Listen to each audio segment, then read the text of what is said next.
Advocate Bhudev Mahanandia का अभिवादन स्वीकार कीजिए।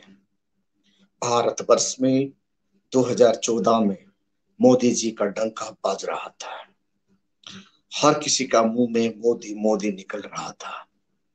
क्या सचमुच में आज भी मोदी मोदी है?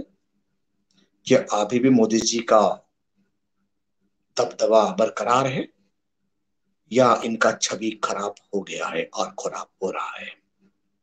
आइए जानते हैं सचमुच में क्या है। जब वर्तमान तारीख में हम मोदी जी को देखेंगे, 2014 का मोदी जी को लाके 2021 में लाके कंपेयर करेंगे, खड़ा कर देंगे, तो दोनों में अंतर बहुत दिखाई दे रहा है। 2014 का मोदी जी का कद बहुत ऊपर था, लेकिन 2021 का मोदी जी का कद अब गिर चुका है। पहले जैसे मोदी जी का दबदबा भारत राजनीति में दिखाई नहीं दे रहा है। बंगाल इलेक्शन में मोदी जी जितने साम दाम दंड भेद यूज किए हैं, पूरा मीडिया माफिया मोनी को एब्सोल्युटली यूज किए हैं, क्षमता का प्रबल प्रयोग किए हैं, लेकिन बंगाल में हार गए हैं। इससे पता चलता है मोदी जी का छवि कहाँ है, और मोदी जी का छवि खराब हो रहा है। वर्तमान तारीख में आपको पता है, जो पेगासस जासूसी कांड में, पेगासस जासूसी मामले में सरकार चारों तरफ घेर चुका है, और ये पेगासस जासूसी कांड सिटीजन्स ऑफ इंडिया सरकार को सबके नजर से देख रहे हैं। इसीलिए मोदी जी का छवि बिल्कुल खराब हो रहा है। कोविड-19 महामारी को government of India national disaster management act में भारत को कंट्रोल कर नहीं पाया। गवर्नमेंट का हलफनामा में भी ये पता चलता है, सुप्रीम कोर्ट और तमाम स्टेट का कोर्ट सरकार को फटकार लगा चुका है। कोर्ट के सामने गवर्नमेंट, तो स्टेट गवर्नमेंट या सेंट्रल गवर्नमेंट, तमाम गवर्नमेंट कोर्ट को ये हलफनामा देते ही कोई भी व्यक्ति, भारत का कोई भी व्यक्ति ऑक्सीजन के अभाव से नहीं मरे। ये बात भारत का सिटीजन जान चुके हैं। इसीलिए मोदी जी का चेहरा, मतलब उनका दबदबा माइनस की तरफ जा रहा है। लोग मोदी जी को आप विश्वास में ले नहीं रहे हैं। चाइना जैसी कंट्री, जो चीन भारत का साथ फ्रेंडशिप निर्वाह करता था, आज वो चीन भारत को आंख दिखा रहा है। हजारों किलोमीटर भारत का अंदर चाइना घुस चुका है। जब डोकलेहम पर चाइना घुस जाता है, भारत का प्रधानमंत्री ये स्टेटमेंट देते हैं, चाइना भारत का जमीन का ऊपर कब्जा नहीं किया। ये बात किसी को छुपा नहीं, भारत का तमाम सिटीजन इसके बारे में जानते हैं, और भारत का तमाम सिटीजन मोदी जी का इस स्टेट में बहुत दुखी और खपा है। इसी के कारण आप सबको पता है, मोदी ब्रांड भारतवर्ष में माइनस की तरफ जा रहा है या प्लस हो रहा है, वक्त ही बताएगा। भारत में अभी पूरा विपक्ष दल लामबंद हो रहे हैं और मोदी जी के खिलाफ सड़क पर आने की तैयार कर रहे हैं, और पार्लियामेंट में भी गवर्नमेंट को घिर रहे हैं। दूसरी तरफ आपको पता है, भारत का फार्मर, लगभग 80% पॉपुलेशन ऑफ इंडिया भारत का खेती पर जुट जाते हैं। खेती करने वाले फार्मर मोदी जी के खिलाफ है, गवर्नमेंट का खिलाफ है। इसीलिए मोदी ब्रांड 2022 में अब नहीं रहा। इसलिए यूपी में बीजेपी कमजोर दिखाई दे रहा है। आप लोगों को पता है, बीजेपी गवर्नमेंट का हर वक्त अपना काम होता है जोड़ तोड़ की राजनीति करना। कर्नाटका में ऐसे ही देवेगौड़ा का सरकार को ऐसे ही गिराया गया था, और कर्नाटका में बीजेपी अपना गवर्नमेंट बनाया। वो गवर्नमेंट ज्यादा दिन तक टिक नहीं पाया, 2 साल का अंदर फिर वहां का सीएम को चेंज करना पड़ा। वर्तमान वर्सेस राज धोमानी जो सीएम बना है, कर्नाटका का सीएम, मोदी जी का बात सुन नहीं रहा है।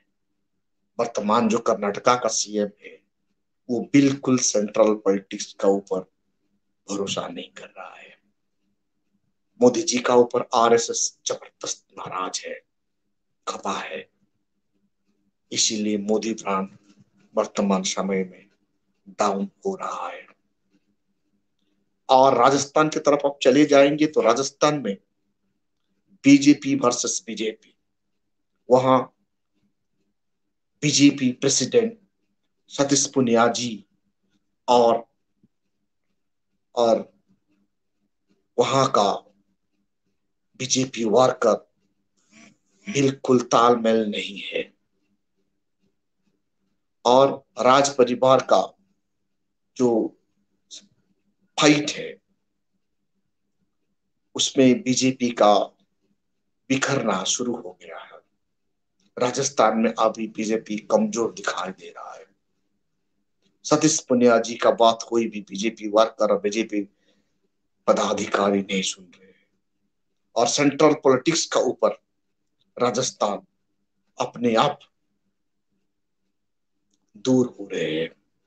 वसुंधरा राजे सिंधिया और सतीश पुनिया का बीच में जो जो झगड़ा है, जो फाइट है, वो ओपोजिशन वाला बेनिफिट, दूसरे पार्टी बेनिफिट ले रहे हैं। इससे पता चलता है मोदी जी और शाह जी का कमांड वहां बिल्कुल कमजोर नजर आ रहा है। मध्य प्रदेश बीजेपी का अंदर ही अंदर आग बबूला हो रहे हैं। बीजेपी वर्कर पार्टी का अंदर ही झगड़ रहे हैं। इसीलिए एमपी में बीजेपी और एमपी में सेंट्रल राजनीति अपने आप कमजोर हो रहा है। सबसे बड़ा माइनस मोदी ब्रांड हो रहा है आपका आसाम और मिजोरम। उसके साथ साथ शाह जी का, अमित शाह जी का होम डिपार्टमेंट भी यहाँ फेल नजर आ रहा है। साथियों, हेमंत बिस्वा शर्मा जी, आसाम और मिजोरम जो दो स्टेट होते हैं, ये दोनों स्टेट बीजेपी शासित स्टेट है। बीजेपी शासित स्टेट होते हुए भी स्टेट वर्सेस स्टेट, मतलब सचमुच में इंडिया पाकिस्तान वार वहां हो जा दिखाई दे रहा है। आसाम मिजोरम का डेड एग्नेस्ट में चला गया है। आसाम का सिटीजन मिजोरम नहीं जाएंगे, मिजोरम का सिटीजन आसाम नहीं जाएंगे। ऐसा भी आ गया, दोनों स्टेट में फायरिंग हो गया पुलिस कर्मियों का बीच, उसमें 6 पुलिस वाले स्पॉट डेथ हो गए। इससे पता चलता है मोदी ब्रांड कितने अच्छे हैं और मोदी ब्रांड कितने बुरा है, खराब है। आज मोदी ब्रांड कितना डाउन हो चुका है। होम डिपार्टमेंट फेल है, सेंट्रल एडमिनिस्ट्रेशन फेल है, डिजास्टर मैनेजमेंट एक्ट को सही से इस्तेमाल किया नहीं गया।